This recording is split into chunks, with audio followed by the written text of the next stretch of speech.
Amar Rabbi Elazar, Le'olam, Idbak Adam Batovim, Share Moshe Shenasa Batitro, Yatsa Mimenu Yehonatan, Aharon Shenasa Bat Aminadav, Yatsa Mimenu Pinhas. Rabbi Elazar nous enseigne que lorsqu'on veut se marier nos enfants, alors il faut chercher un shidour d'une famille de gens bien, de gens tzadikim, tovim, des tzadikim, des gens pieux. Pourquoi? Car les enfants, généralement, vont ressembler à la belle famille. Comme on va voir plus tard, que Hanose Isha Ivdok Be'achia, celui qui veut se marier, alors qu'il voit de quoi a l'air le frère de la future Kala. Si c'est quelqu'un de bien, les enfants auxquels il donnera naissance ressembleront à son beau-frère, le frère de sa femme. Alors, de manière générale, la famille, c'est important. Les enfants vont grandir dans le cercle familial. Ils vont évoluer dans une ambiance de la belle famille, de la famille. Donc, si tu veux avoir des enfants de tzadikim, épouse une fille qui vient d'une famille de tzadikim. Regarde la différence entre Moshe Rabbeinu et son frère Aharon HaKohen. Moshe Rabbeinu s'est marié avec Tzipora, la fille de Yitro. Il a eu 2 enfants, 2 fils. Gershom et Eliezer. Gershom a eu un fils qui s'appelle Yonatan ben Gershom, petit-fils de Moshe Rabbeinu. Et comme on l'a déjà vu précédemment, lui, Yonatan, était Shamash la Avodah Zara, c'est-à-dire qu'il travaillait dans un temple d'idolâtrie. C'est lui qui s'occupait de l'organisation du temple. C'est pas qu'il faisait lui-même la Avera de Avodah Zara, c'est pas qu'il allait lui-même servir les idoles, les adorer, mais il s'occupait de la logistique du temple idolâtre. Et ça, il avait fait par erreur. Plus tard, il va faire Teshuvah, mais c'était surtout pour sa parnassa qu'il l'a fait. Mais même cela, le fait qu'il ait fait une chose aussi extrême, aussi négative, Chachamim l'attribue à son grand-père, Yitro, qui était autrefois Roved Avodah Zara. C'était le prêtre dans le temple d'idolâtrie. Alors Moshe Rabbeinu a épousé Tzipora, la fille de Yitro. Certes, il va se convertir au judaïsme plus tard. Il va abandonner la Avodah Zara. Au contraire, par sa quête de vérité, par sa recherche du Hémet, il a fini par le trouver, le Hémet. Il est venu intégrer le peuple juif. Plus tard, il va y avoir des descendants de Yitro qui vont être des grands Talmidei Chachamim du Sanhedrin, installés dans le Lishkat HaGazit, la cour de grande instance juridique juive. Eh bien, malgré tout, Chachamim disent que Moshe Rabbeinu n'a pas eu de chance, c'est que son petit-fils, Yonatan ben Gershom, va être Shamash la Avodah Zara. Pourquoi? Parce qu'il s'est marié avec une fille de quelqu'un qui était idolâtre.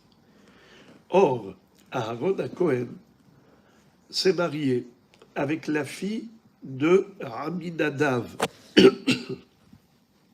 Aaron s'est marié avec la fille de Aminadav, qui était le frère de la femme de Aaron HaKohen, Nachshon ben Aminadav, comme on va le voir plus tard.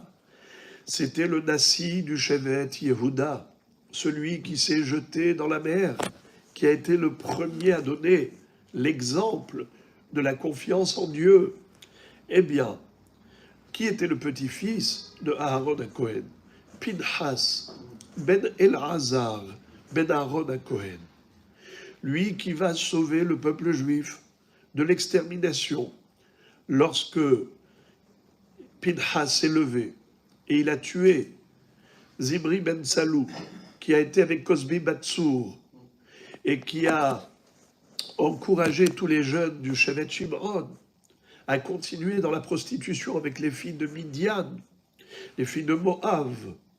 Eh bien, c'est lui, Pinhas, qui a mérité de sauver Israël d'un danger certain, de l'extermination qu'il encourait.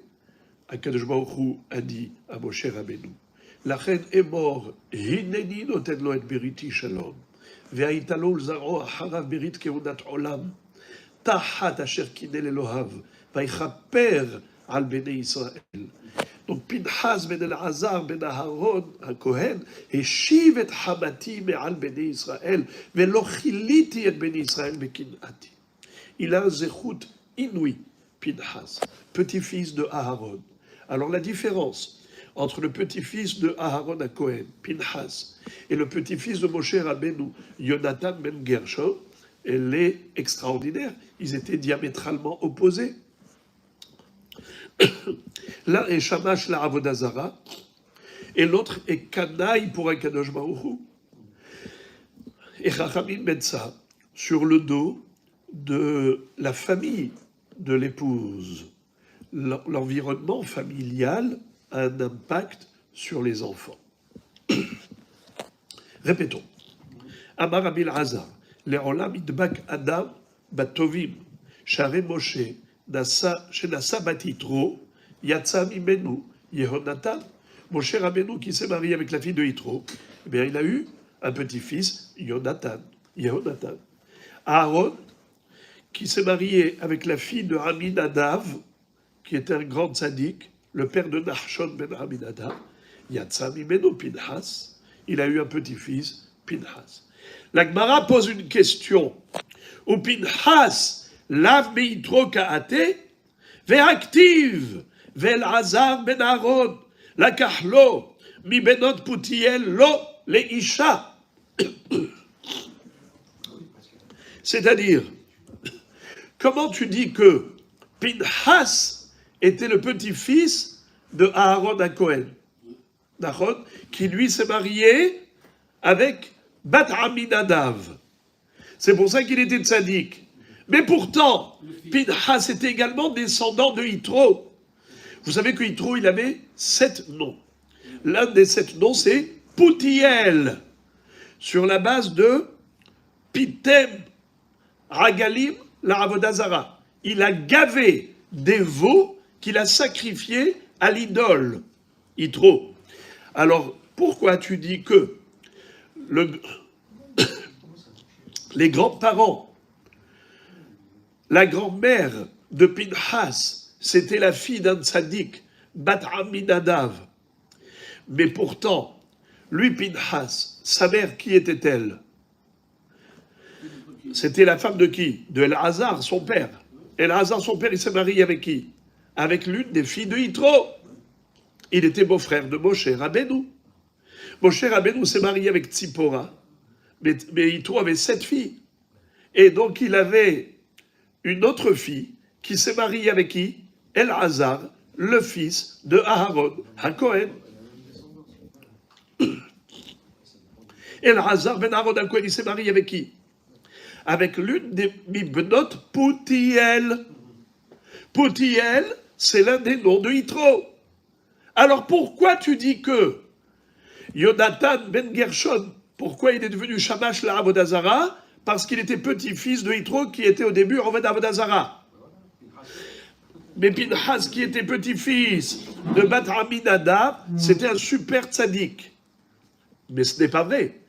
Car Pinhas, c'est vrai que d'un côté, il était petit-fils de Bat Aminadav, petit-fils de Aaron, mais d'autre part, sa mère, à lui, n'était nulle autre que la fille même de Yitro. Donc lui, Pinhas, était petit-fils de Yitro. puisque sa mère, c'est une fille de Yitro. El Hazar, la Kahlon, Ibnot Poutiel, Loleisha. Baïlav, Deate, Yitro, Shepitem, Agalim, la Avodazara. Pourquoi elle s'appelait Poutiel, Bat Poutiel? Parce que Poutiel, ça vient de la racine Pitoum, gavage. Son grand-père a gavé des veaux, la Avodazara. La Gemara répond, pas du tout. Lo, Deate, Yosef, Shepitpet, Beitzro.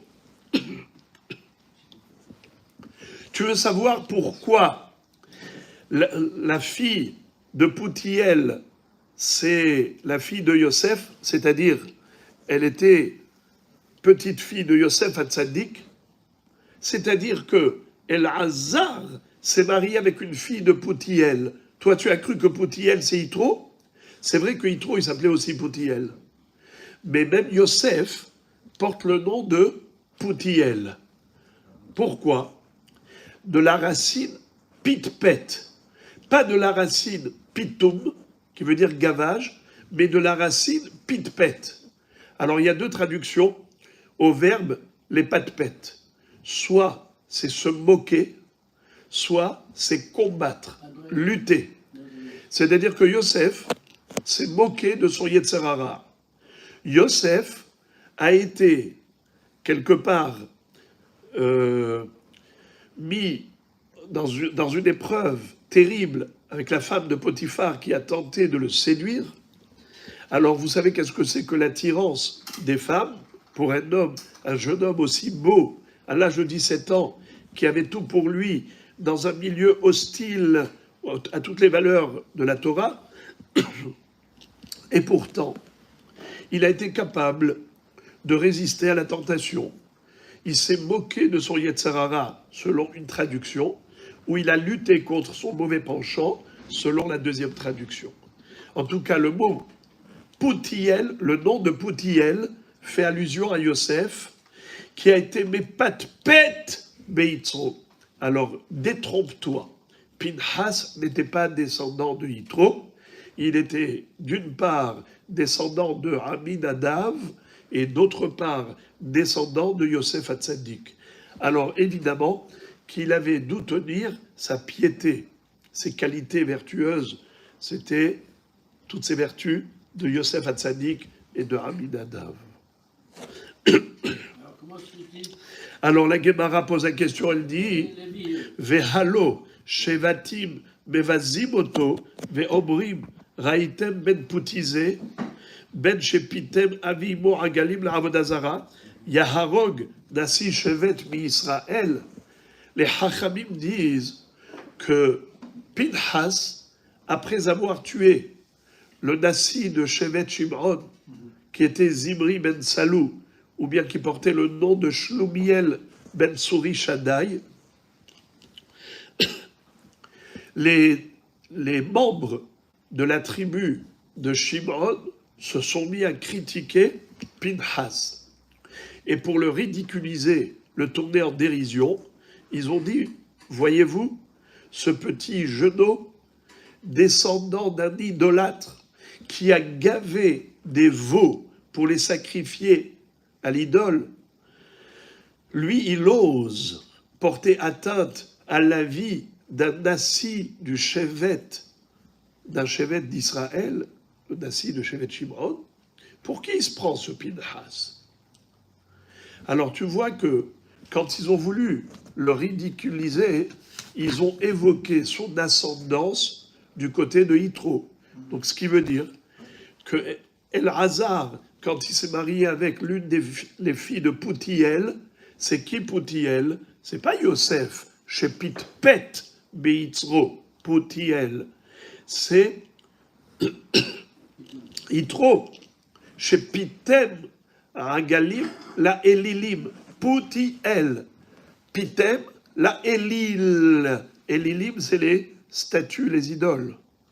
Alors, pourquoi tu dis que Pinhas n'était pas descendant de Yitro? Réponse. Ela, I avoua de Ime mi Yosef, Ima de Ime mi Yitro. I avua de imeh mi Yitro, ima de imeh mi Yosef. Daikadami dirtiv, mi bnot Putiel, tarte shmamina. Qu'est-ce que ça veut dire? En fait, Pinhas était également descendant de Yosef, également descendant de Yitro. Pourquoi? Parce qu'on ne sait pas. Sa mère, en tout cas, sa mère avait un père et une mère. C'est-à-dire, la mère de Pinhas, c'est qui? C'est la femme de Elazar. Elazar, avec qui il s'est marié? Avec une fille de Poutiel. Alors la Poutiel, je vais commencer par la fin de la Gemara, pour mieux comprendre. À la fin de la Gemara, il est dit que Poutiel, une fois c'est écrit sans le Yud, Poutiel, Pouti sans le Yud, et une fois c'est écrit Poutiel avec le Yud. Le Yud, c'est toujours le pluriel. Quand on veut transformer le singulier en pluriel, en hébreu, c'est en mettant le Yud, n'est-ce pas? Par exemple, Yad, une main, Yadaïm, avec le Yud, c'est deux mains. Alors, là aussi, Poutiel et Poutiel, avec le Yud, ça veut dire qu'en fait, il était issu de deux Benot Poutiel. Bat Poutiel et Bat Poutiel. Bat Poutiel faisant allusion à Yosef et Bat Poutiel faisant allusion à Yitro. Alors, elle, la femme de Elazar, elle était d'un côté petite fille de Yitro, de l'autre côté, d'un côté de Yosef. Alors, regardez comment c'est écrit. On ne sait pas si c'était du côté paternel ou du côté maternel. I avua de ime mi Yosef, si le père de la mère de Pinhas, il descendait de Yosef Hatzadik, ima de ime mi Yitro. La mère de sa mère était la fille de Yitro. I avua de ime mi Yitro, ima de ime mi Yosef. Si le père de sa mère était descendant de Yitro, alors la mère de sa mère était descendante de Yosef. Donc peu importe, il avait deux ascendants, Poutiel et Poutiel, Yosef Hatzadik et Yitro. Daikanabi, la Gemara dit, d'ailleurs, tu peux le déduire, que c'est vrai qu'il avait deux ascendances, dirtiv, mi benot Poutiel, tarte mashma. Du fait que c'est écrit Poutiel avec Yud, ça veut dire deux. Ou le Rashbam donne une autre explication, c'est qu'il dit mi benot Poutiel. Il est descendu de deux banot, Bat et Bat. C'est pas écrit Bat Poutiel, c'est écrit mi benot Poutiel, pour dire qu'il y a deux Bat. Bat Poutiel, c'est Yosef, et Bat Poutiel, c'est Bat Yitro. Donc on a en effet ici le pluriel au niveau de banot. Il y a deux explications dans le Rashbam. À quoi fait allusion la Gemara quand elle a dit que c'est au pluriel? Est-ce que c'est le mot Poutiel avec Yud? C'est de cela qu'il s'agit au pluriel. Ou bien est-ce que c'est banot au pluriel et c'est pas écrit Bat Poutiel? C'est pour dire qu'en effet, on parle de deux Benot Poutiel. Bat Yosef Hatzadik et Bat Yitro. Amar Rava. Rava continue de nous enseigner. Hanose Isha Tsarir Shivdok Be'achia. Celui qui se marie, il faut qu'il vérifie la qualité, qu'il examine son beau-frère. Sheneemar Vaikach Aharon et Elisheva Bat Aminadav Ahot Nachshon.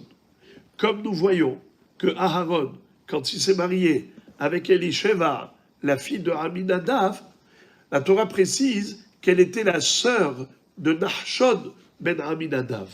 Mimashma sheneemar bat Aminadav eni yodea sheachot Nachshon hi, du fait que la Torah ait déjà dit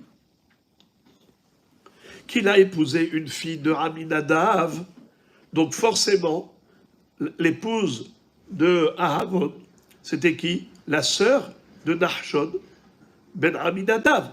Car si elle est Bat Aminadav, donc elle est la sœur de Nahshon. Pourquoi la Torah a précisé Ahot Nahshon? Il va sans dire. Pourquoi le dire? C'est pour dire, Mikad, de là on déduit, chez Anos et Isha, Tsarir chez Ivdok Be'ahia. Celui qui se marie avec une femme, il faut d'abord qu'il examine le caractère et le comportement de son futur beau-frère.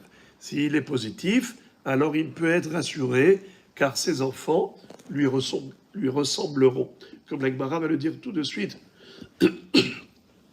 Tada, Rov Banim Domim le Ahehaem. En effet, la majorité des enfants ressemblent aux frères de la maman. Et maintenant, la Gemara revient au sujet de Yonatan ben Gershom. On avait dit que Yonatan ben Gershom, qu'est-ce qu'il était? Shamash la Avodah Zara. Il était le responsable de la logistique du temple d'idolâtrie.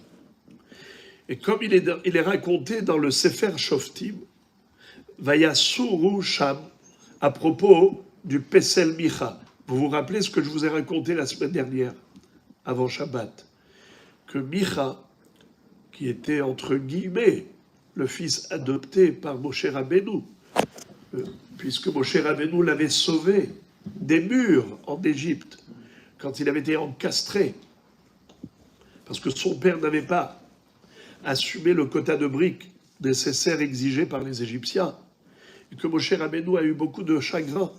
Il a dit à Kajborou, c'est insupportable de voir des choses pareilles, des bébés qui hurlent des murs. Et quand Kajborou lui a permis d'en sauver un, et qu'il a pris, Kajborou lui a dit, sache une chose, Kotsi mani mechale mina kerem. Je reprends ces neshamot tant qu'elles sont pures, avant que ces ronces abîment le vignoble. C'est-à-dire qu'un Israël est comparé à un vignoble, et ceux-là, ce sont des Rechaim qui ne pourront pas être des tzadikim. Mieux vaut que leur neshama aille au Gan Eden pur, plutôt qu'ils quittent ce monde en tant que gens mécréants, des impies.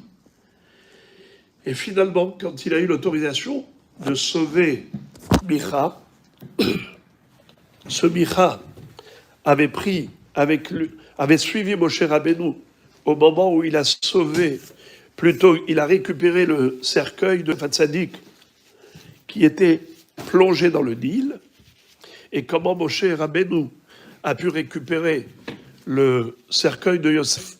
Pourtant, les Égyptiens, qui ne voulaient pas que les Juifs puissent sortir un jour d'Égypte, ils étaient liés d'un serment vis-à-vis de Yosef.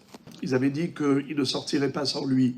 Alors, ils l'ont mis dans un coffret en métal qu'ils ont plongé dans le Nil afin que jamais Israël ne retrouve ce cercueil.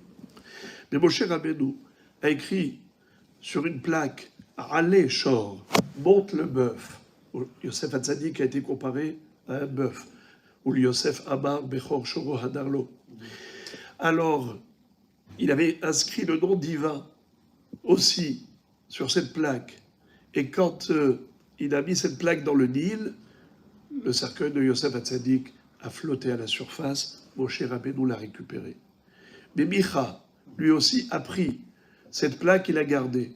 Et quand plus tard, dans le désert, les Bnei Israël ont demandé à Aaron à Cohen de fabriquer une idole, Aaron à Cohen, il a voulu retarder la fabrication de cette statue. Il a jeté l'or dans le feu pour gagner du temps, pour laisser à Moshe Rabbeinu le temps de revenir, soi-disant pour faire fondre l'or. Mais qu'est-ce qu'a fait Micha? Il a jeté la plaque où il y avait écrit « Allez, Shor ». Et voilà que ce veau d'or est sorti miraculeusement, puisqu'il y avait le nom divin qui était dans cette plaque.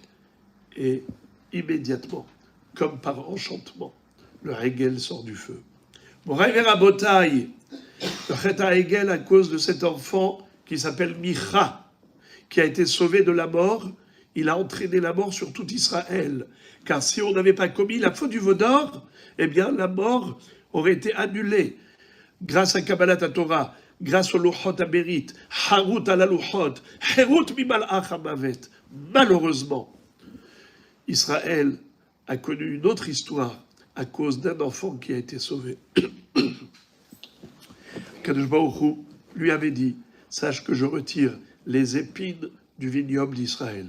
Ce même Micha, il a fait une chose terrible. Il a pris avec lui le Pesel Micha depuis Mitzrayim. Il a pris cette statue, cette idole, avec lui dans ses bagages, et il a traversé la mer. Quand Am Israël traversait la mer, s'écrit V'amaim lahem Choma miminam umisemolam. Dans un passouk, c'est écrit Choma sans vav, qui veut dire Hema, la colère divine. Les murailles allaient noyer Israël à cause de l'idole que transportait avec lui Micha. Et quand il arrive là-bas en Israël, il va construire un temple où il va installer son Pesel Micha. Et il va faire la Kétoret pour l'idolâtrie. Et ce Hachan, cette fumée de la Kétoret pour l'idole, se mélangeait au Hachan à Kétoret du Mishkan Shiloh. Hachamim disent dans Maseret Sanhedrin que les Malachim dans le ciel ont demandé à Dieu de pulvériser Micha. Ça y est, insupportable. Yakadosh Baruch Hu leur dit non, laissez-le survivre, car il fait du chesed avec les passants. Il offre à manger à tous les passants. Alors, Pito Metsuya les Ovre Drachim. Alors, on va fermer les yeux sur cet Avodah Zara.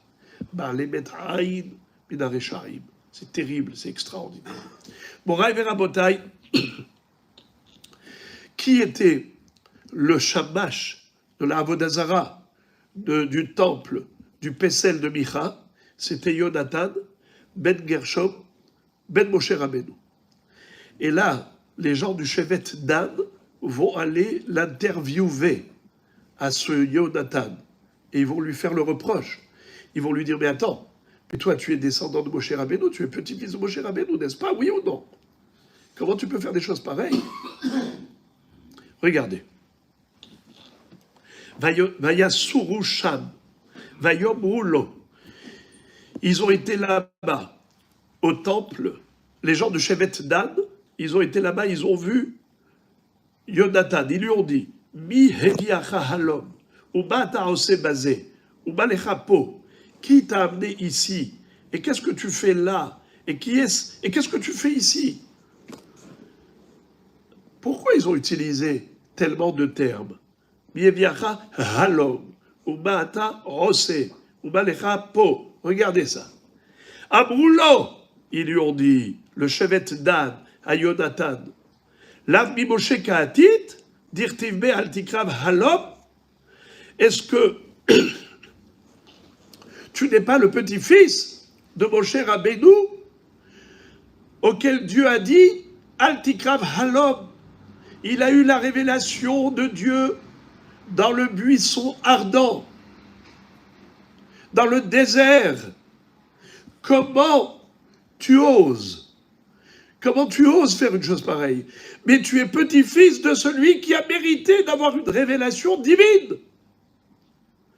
Dans le Séné, Dieu avait dit à Moshe Rabbeinu, Al tikrav halom, ne t'approche pas plus.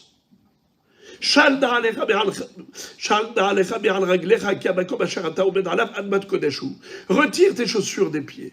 Tu te tiens sur une terre sainte, sanctifiée par la présence de Dieu.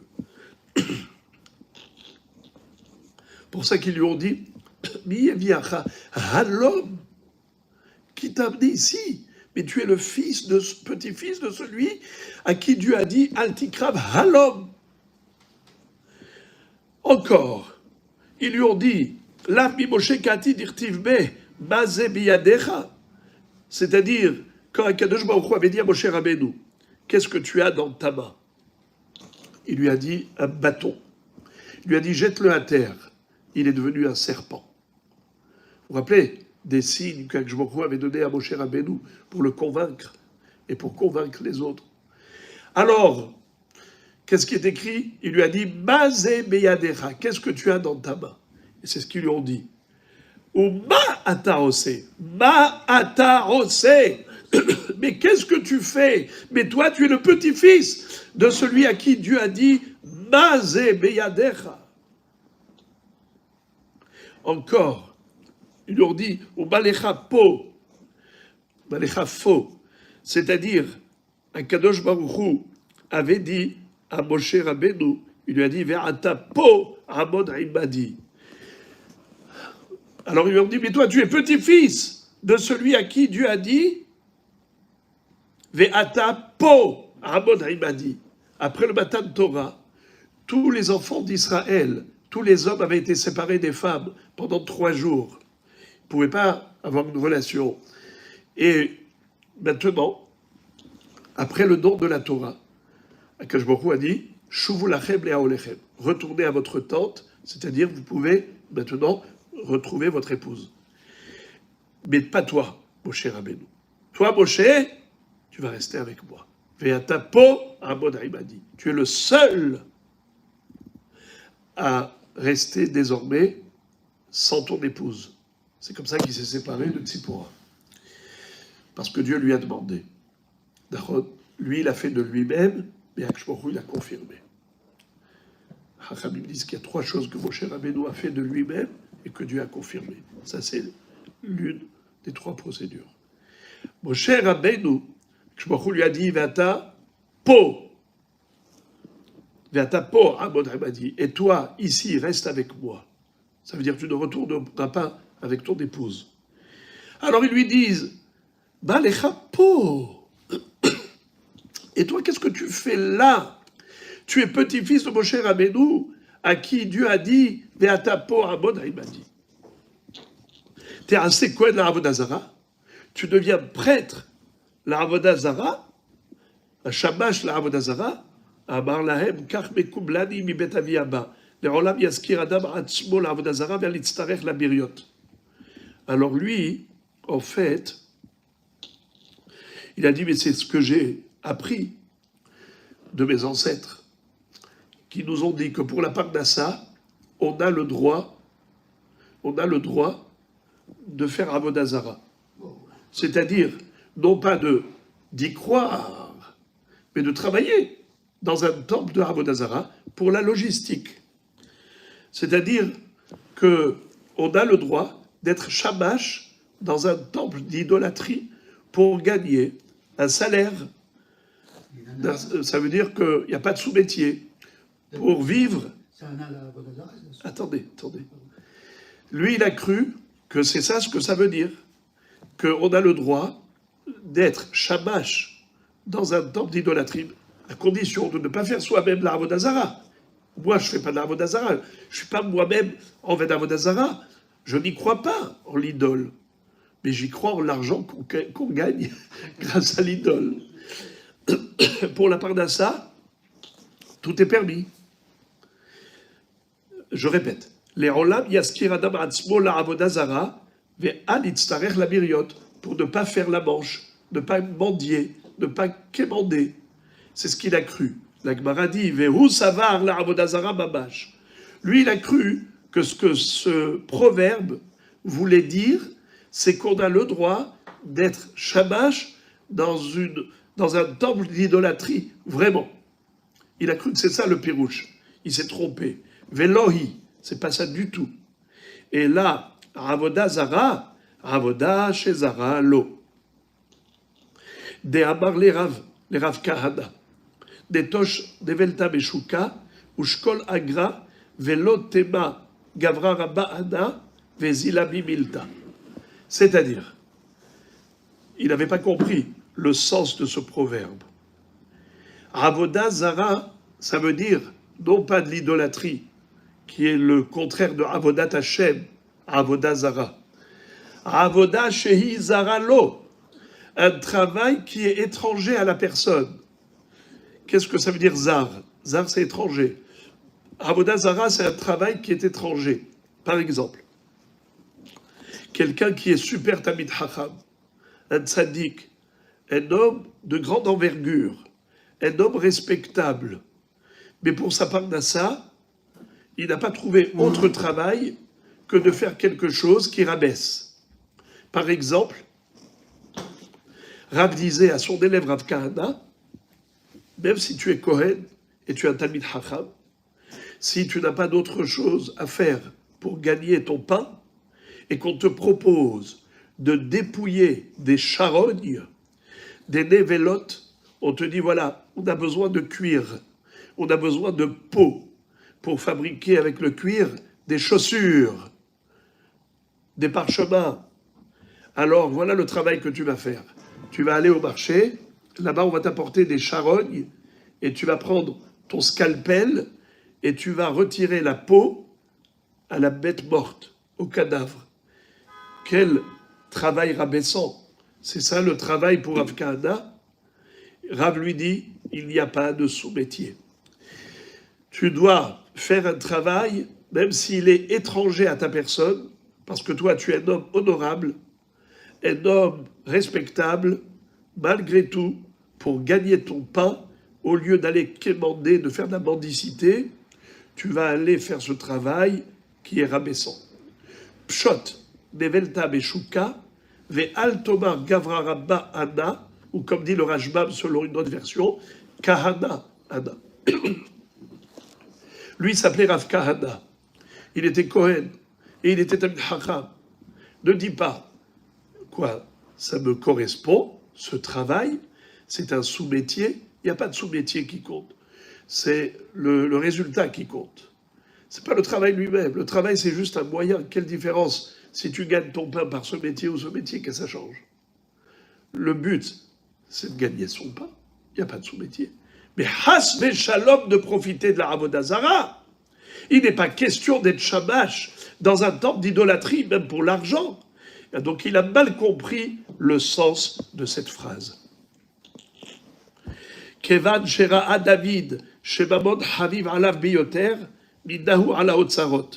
Donc ce Yonatan ben Gershom, qui a vécu longtemps, figurez-vous qu'il était là encore à l'époque de David Amelech. David Amelech a vu que cet homme aimait beaucoup l'argent, alors il a nommé trésorier du trésor royal. Comme il est écrit, Ushvuel ben Gershom ben Moshe Nagid ala Otzarot. Shevuel, fils de Gershom, fils de Moshe, était responsable du trésor royal de David Amelech. Alors Chachamim pose la question, Vechi Shevuel Shemo, Vealo Yehonatan Shemo. C'est-à-dire, Gershom n'avait qu'un seul fils, comme c'est écrit dans Divrei Hayamim. Et s'il n'avait qu'un seul fils qui s'appelait Yonatan, comment se fait-il qu'il est écrit aussi qu'il avait un fils qui s'appelait Shevuel? Dans Divrei Hayamim, c'est écrit Ushvuel ben Gershom ben Moshe Nagid ala Otzarot. Mais il ne s'appelait pas Shevuel, il s'appelait Yonatan. Réponse, Amar Rabbi Yochanan, Sheshav la'el bechol libo. C'est-à-dire, quand David Amelech l'a déchargé de la parnassa et qu'il avait un métier cachère, il a fait teshuva et il a regretté d'avoir fait ce qu'il a fait. À savoir, il a dit, Hachem, je te demande pardon. J'ai fait ça pour la parnassa, mais maintenant je me rends compte que je me suis trompé. J'avais mal compris le sens de la phrase. Maintenant j'ai une autre source de gagne-pain. David Amelech m'a nommé responsable de la trésorerie du palais royal. Combien je regrette amèrement ce que j'ai fait auparavant, d'avoir été shamash, la Avodah Zara.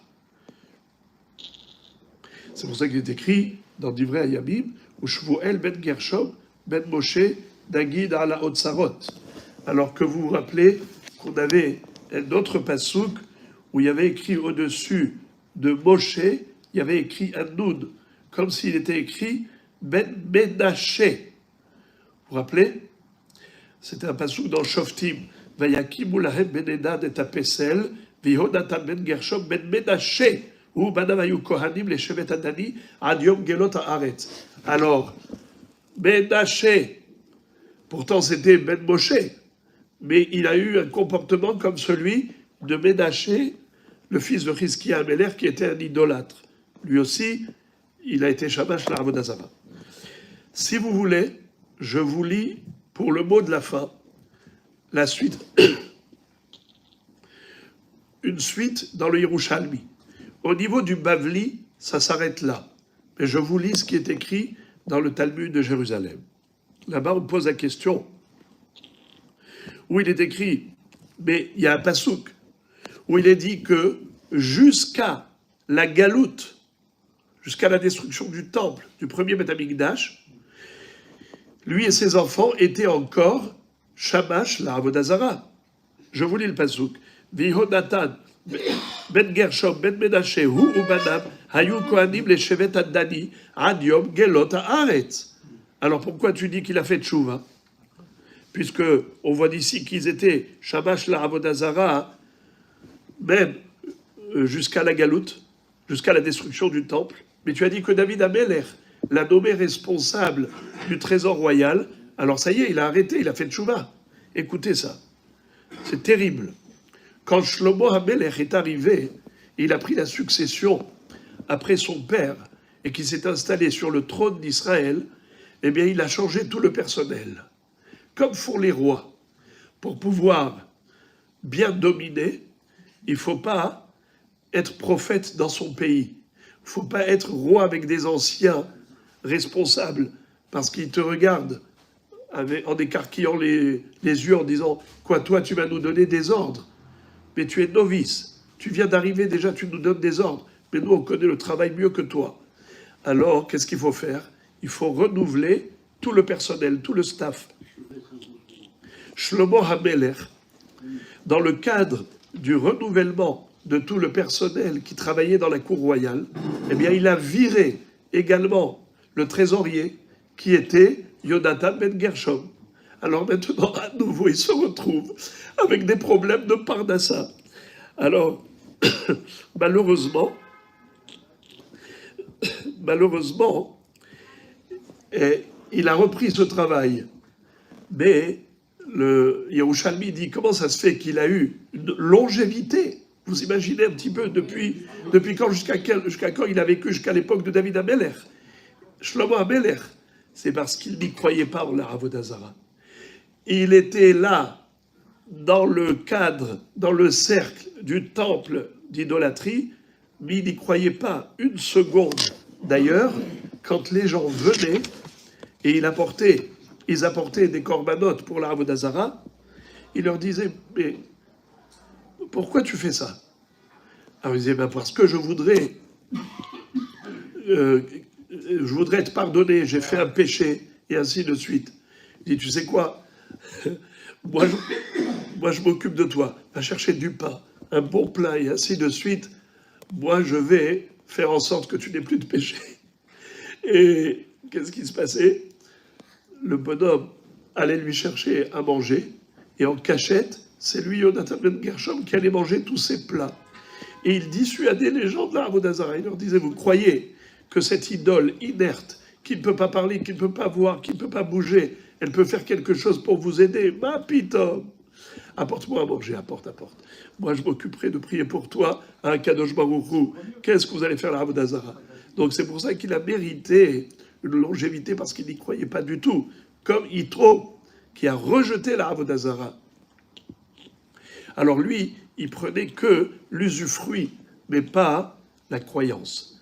Voilà donc, les amis, pour aujourd'hui.